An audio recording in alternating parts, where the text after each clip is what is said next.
அனைவருக்கும் வணக்கம். திமுக ஆட்சியிலே தமிழகத்திலே அரசியல் நிலவரம் கலவரமாக இருப்பதை தொடர்ந்து நாம் விவாதித்து வருகின்றோம்.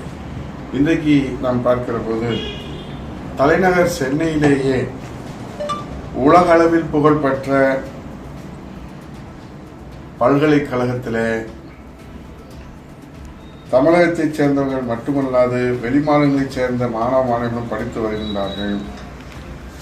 ஆகவே சென்னை கிண்டியிலே அண்ணா பல்கலைக்கழகத்திலே ஏற்பட்டிருக்கிற இந்த அவமானம் என்பது மாணவி பாலியல் பலாத்காரம் என்பது இது தமிழ்நாட்டிற்கே தலைகுனிவை ஏற்படுத்தியிருக்கிறது. இது குறித்து மாண்புமிகு எதிர்க்கட்சியினுடைய தலைவர் சாமானிய முதல்வராக சரித்திரம் படைத்திட்ட புரட்சித் தமிழர் எடப்பாடியார், வருங்கால முதலமைச்சர், மாணவ சமுதாயத்தினுடைய நம்பிக்கை சுடராய் உழைத்துக் கொண்டிருக்கின்ற புரட்சித் தலைவர் எடப்பாடியார் அவர்கள் வேதனையோடு கடும் கண்டனத்தை இந்த அரசுக்கு தெரிவித்திருக்கிறார்கள். சட்டமன்றத்திலே மாண்புமிகு புரட்சித் தலைவர் எடப்பாடியார் அவர்கள் சட்டம் ஒழுங்கு சீரழிவு குறித்தும் போதைப்பொருள் நடமாட்டம் குறித்தும் மாணவ மாணவிகளுடைய எதிர்காலம் கேள்விக்குறியாயிருப்பது குறித்தும் ஆணித்தரமாக ஆதாரத்தோடு எடுத்து வைத்த போது இந்த அரசு அதை மௌனமாக கடந்து சென்றதனுடைய விளைவு இன்றைக்கு பள்ளிகளிலே கல்லூரிகளிலே பணியாற்றுகின்ற இடங்களிலே மகளிர்களுக்கு பாதுகாப்பில்லாத ஒரு சூழ்நிலையை கண்டு தமிழகமே இன்றைக்கு தலைகுனிந்து நிற்கிறது, கண்ணீர் வலிக்கிறது, கவலை அடைந்து இருக்கிறது. சட்டம் ஒழுங்கு என்ன விலை என்று கேட்கிற அளவிலேதான் கொலை அளவு இன்றைக்கு உயர்ந்து கொண்டே சென்று கொண்டிருக்கிறது. மழை அளவு உயர்ந்தால் நாம் அதை எதிர்கொள்ளலாம். கொலை அளவு உயர்ந்து கொண்டே சென்றால் நாம் என்ன செய்வது என்பதுதான் தமிழ்நாட்டு மக்களுடைய கவலையாக இருக்கிறது. சென்னை அண்ணா பல்கலைக்கழகம் இது சாதனையாளர்களை உருவாக்கி இருக்கிற தமிழகத்தின் அடையாளம். அறிஞர்களை, விஞ்ஞானிகளை, வழக்கறிஞர்களை, பொறியாளர்களை, நீதிபதிகளை, இப்படி பல்வேறு சாதனைகளை நாம் சொல்லிக்கொண்டே போகலாம். ஆனால் இன்றைக்கு நிலை என்ன? அந்த பல்கலைக்கழக வளாகத்திலே, அண்ணா பல்கலைக்கழக வளாகத்திலே, தலைநகர் சென்னையிலே இந்த நிகழ்வு நடந்திருக்கிறது என்று சொன்னால் எங்கே போகிறது தமிழகம் என்கிற வேதனையை நாம் எப்படி வெளிக்காட்ட முடிகிறது? இன்றைக்கு மரத்திலே இருந்து இலை உதிர்ந்தால் அதற்கு காரணத்தை தேடுகிற சமூக ஆர்வலர்கள் என்ற போர்வையிலே கண்டன கரைகள் தொடுத்தவர்கள் எல்லாம் இன்றைக்கு களத்திலே காணாமல் போயிருக்கிறார்களே. இன்றைக்கு வெளி மாநிலங்களிலே இது போன்ற ஒரு சம்பவங்கள் நடைபெறுகிற போதெல்லாம் அடி வயிற்றிலே இருந்து அபயக்குரல் எழுப்புகிற சமூக ஆர்வலர்களையும் சமூக இயக்கங்களையும் கட்சிகளையும் சார்ந்தவர்கள் எல்லாம் அவர்களுக்கெல்லாம் இப்போது மௌனம் காப்பதன் மர்மம் என்ன? அவர்களுக்கு வாய்ப்பூட்டு சட்டம் போடப்பட்டிருக்கிறதா? ஆளுகிற கட்சியிலிருந்து இந்த சம்பவத்தை பேசுவதற்கு யாராவது முன்வந்தால் அவர்களுக்கு வாய்ப்பூட்டு சட்டம் போடப்பட்டிருக்கிறதா என்கிற சந்தேகம் இந்த தமிழக மக்களிடத்தில் எழுந்திருக்கிறது.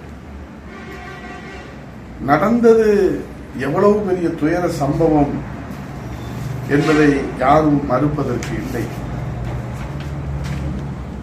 செய்தியை கேட்கிற ஒவ்வொரு இதயம் சுக்கு நூறாக உடைத்து எறிந்து ரத்தம் உறைந்து போகிற வகையிலே நடைபெற்றிருக்கிற இந்த சம்பவத்தை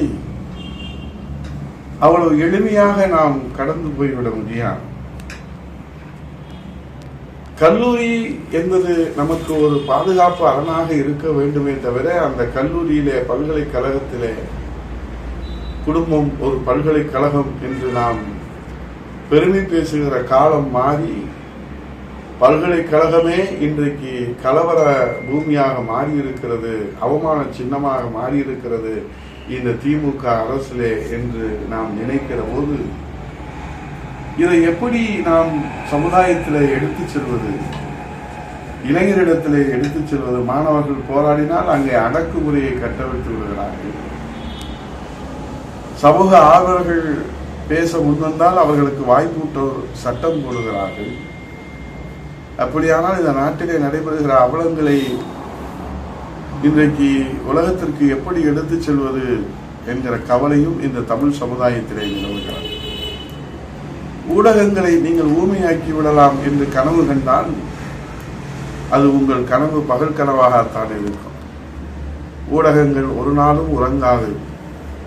உண்மையை உலகத்திற்கு எடுத்துச் செல்வதிலே ஊடகத்திற்கு நீங்கள் தடை விதித்திருந்தால் அந்த தடையை தகர்த்து எறிந்து இது போன்ற அவலங்கள் நாளை எங்கு வேண்டுமானாலும் இது நடைபெறுமே, அங்கே நடந்தது இங்கே நடந்தது என்று நாம் நடந்து சென்று விட முடியாது.